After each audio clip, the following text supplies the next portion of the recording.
اللہ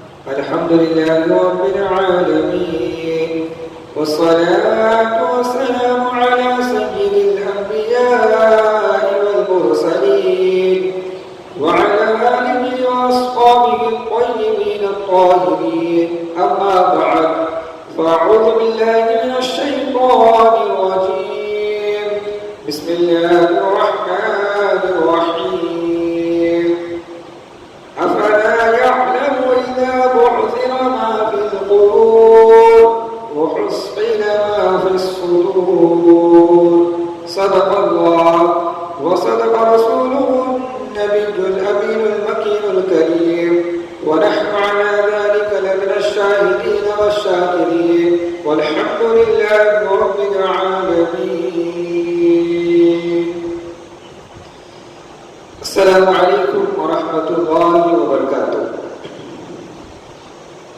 اللہ تبارک و تعالیٰ کا بے پر احسان کہ اس نے ہم تمام کو مسلمان بنایا اور اس نے ہم تمام کو حضور صلی اللہ علیہ وسلم کی امت میں پیدا فرمایا اور اس نے ہم تمام کو ماہ رمضان کا مہینہ عطا فرمایا اور ماہ رمضان میں جمعہ کا دن عطا فرمایا. آئیے سب سے پہلے میں کچھ باتیں آپ تمام حضرات کے سماعتوں کے حوالے کروں. اس سے پہلے بیٹھا ہوں ناصر سمجھتا ہوں کہ ہم سب کے آقا جناب محمد رسول اللہ صلی اللہ علیہ وسلم کی بارگاہ میں درود مبارکہ کا نذرانہ پیش کریے. بڑی بآواز بلند اللہم صلی وسلم وبارک علی سیدنا و مولانا محمد النبی الأمی الحبیب أعلى القدر العظيم الجاه وآله وصحبه وبارك وسلم صلاة وسلام عليك يا رسول الله صلى الله تعالى عليه وسلم. درود مبارکہ کی فضیلت میں لکھا گیا ہے کہ جو بندہ مومن ایک مرتبہ صدق دل سے آقا دو جہاں صلی اللہ علیہ وسلم کی بارگاہ میں درود مبارکہ کا نذرانہ پیش کرتا ہے تو اللہ رب العزت اس کے 10 گناہ کو مٹا دیتا ہے. سبحان اللہ.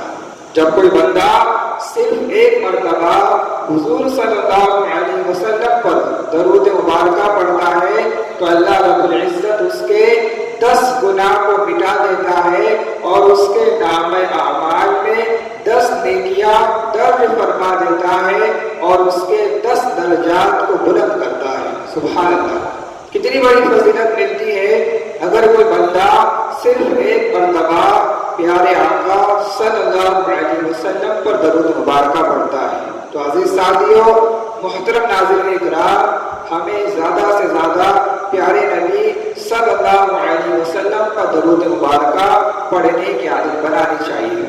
آج جمعہ کا دن ہے، ماہ رمضان کا دوسرا جمعہ ہے، مغفرت والا عشرہ چل رہا ہے. تو آج کا جو ہمارا ٹاپک ہے وہ مغفرت کے حوالے سے ہے، یوم آخرت کے حوالے سے ہے. آج اگر ہم دنیا کا جائزہ لیں، آج اگر ہم اپنا جائزہ لیں تو آج ہم اپنا جائزہ لیں گے تو ہمیں پتہ چلے گا کہ آج ہمارے اندر آخرت کی کتنی فکر ہے، دنیا کی کتنی فکر ہے.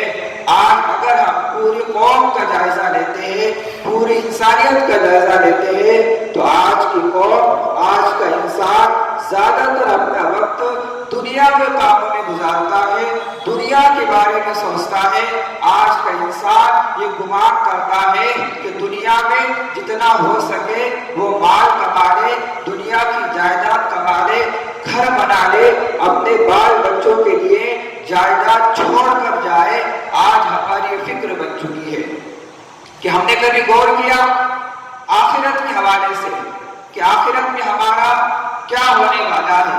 آخرت کے حوالے سے اللہ رب العزت نے قرآن مقدس میں کیا ارشاد فرمایا ہے. ہمارے پیارے نبی صلی اللہ علیہ وسلم نے آخرت کے حوالے سے ہمیں کیا باتیں ترغیب دلائی ہے ہمیں کن کن باتوں کا ذکر فرمایا ہے. اگر ہم آخرت کے حوالے سے قرآن مقدس کا مطالعہ کریں، احادیث کریمہ دیکھیں. میں آپ کو ایک حدیث مبارکہ سناؤں. چند صحابہ کرام محفل میں بیٹھے ہوئے تھے.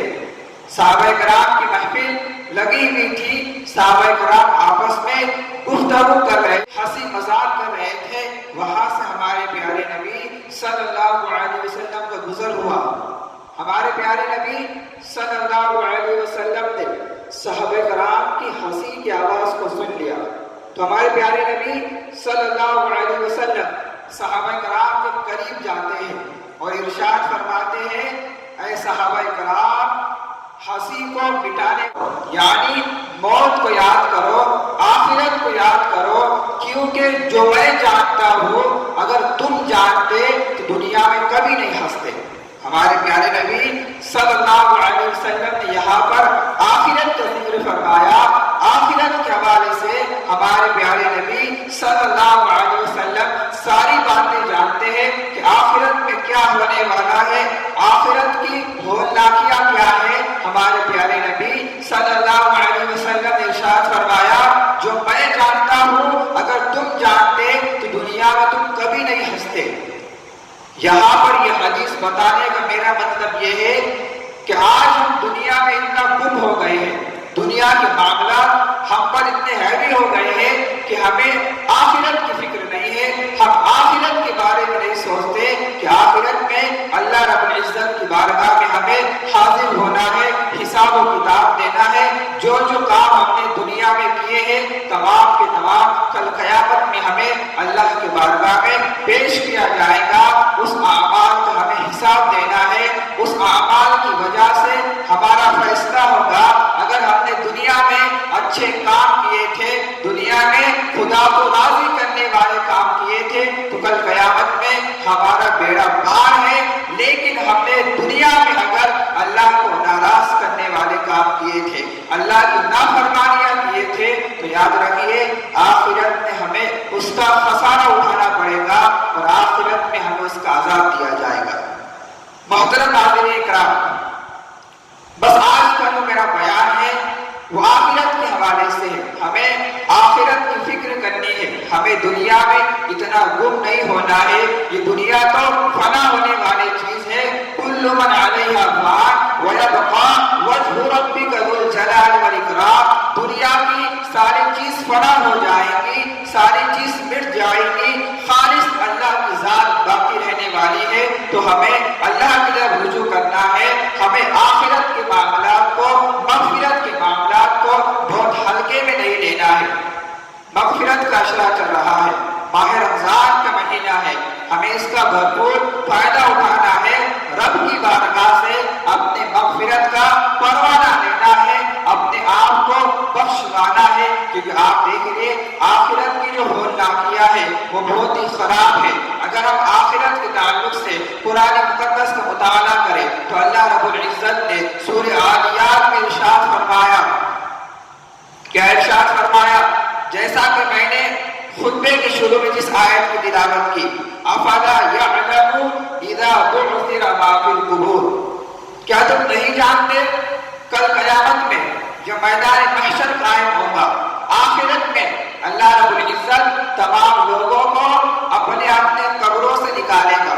تمام لوگ اللہ کی بارگاہ میں حاضر ہوں گے اور آگے اللہ رب العزت ارشاد فرماتا ہے کہ جس کے دلوں میں جو بھی راز پوشیدہ ہوں گے، یعنی دنیا میں جو بھی چھپ چھپ کے گناہ کیے ہوں گے، جو بھی دل کے اندر ہوں گے، تمام کی تمام چیزیں اللہ رب العزت کی بارگاہ میں کھل کر سامنے آ جائیں گی. اس آیت سے ہمیں پتہ چلتا ہے کہ کل قیامت میں ہمیں اللہ کی بارگاہ میں حاضر ہونا ہے. اللہ کی بارگاہ میں ہمیں لایا جائے گا اور ہمارے ہر اعمال کا حساب کیا جائے گا. اللہ رب العزت سورہ زلزال میں ارشاد فرماتا ہے، فَمَن يَعْمَلْ مِثْقَالَ ذَرَّةٍ خَيْرًا يَرَهُ وَمَن يَعْمَلْ مِثْقَالَ ذَرَّةٍ شَرًّا يَرَهُ. کل قیامت میں بندہ دنیا کے اندر ذرہ برابر بھی اگر نیکی کیا ہوگا تو اللہ کی بارگاہ میں دیکھے گا، ذرہ برابر بھی اگر برائی کیا ہوگا وہ بھی کل قیامت میں اللہ رب العزت کی بارگاہ میں دیکھے گا. اب ہمیں دنیا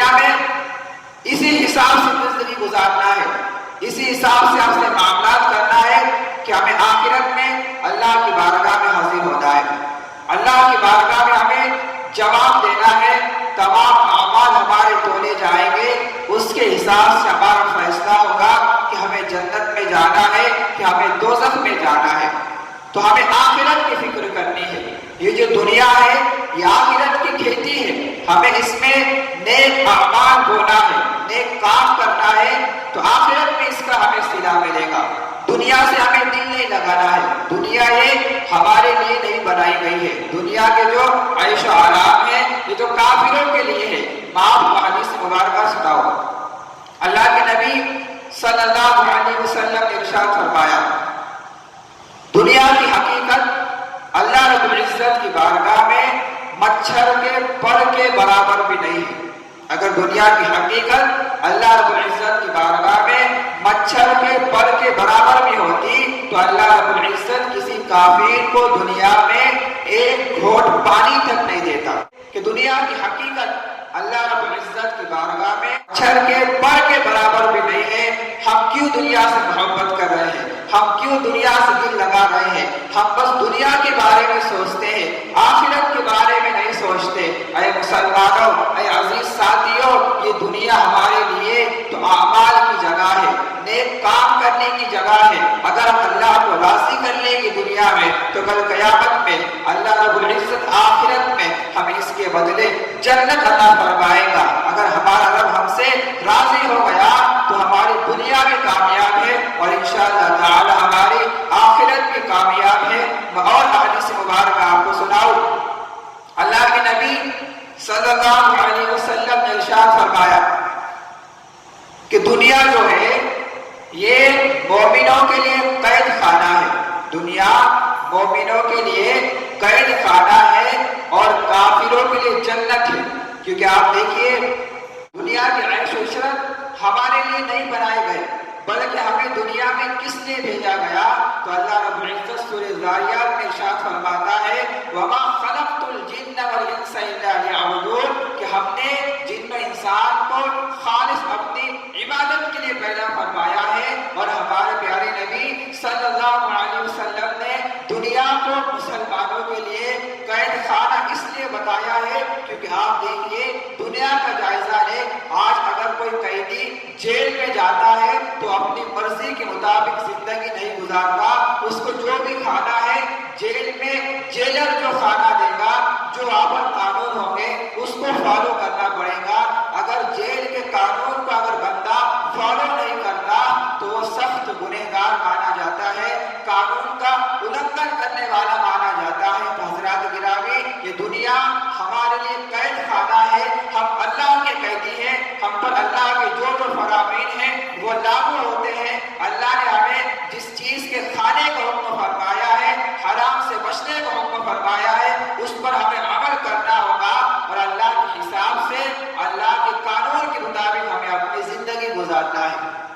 اور دنیا کافروں کے لیے جنت ہے، کیونکہ جو کچھ ہے کافروں کا دنیا میں ہی ہے، آخرت میں کافروں کا کوئی بھی حصہ نہیں ہے۔ اور ہمارا جو کچھ ہے وہ آخرت میں ہے، ہمیں آخرت میں جنت کی شکل میں اللہ کی نعمتیں میسر آنے والی ہے۔ تو ہمیں اصل چیز کی سوچنا ہے، یہ جو دنیا فنا ہونے والی ہے ہمیں اس میں وقتی طور پر رہنا ہے، تو ہمیں وقتی کے حساب سے ہمیں دنیا میں جینا ہے، دنیا کے ساز و سامان لینا ہے۔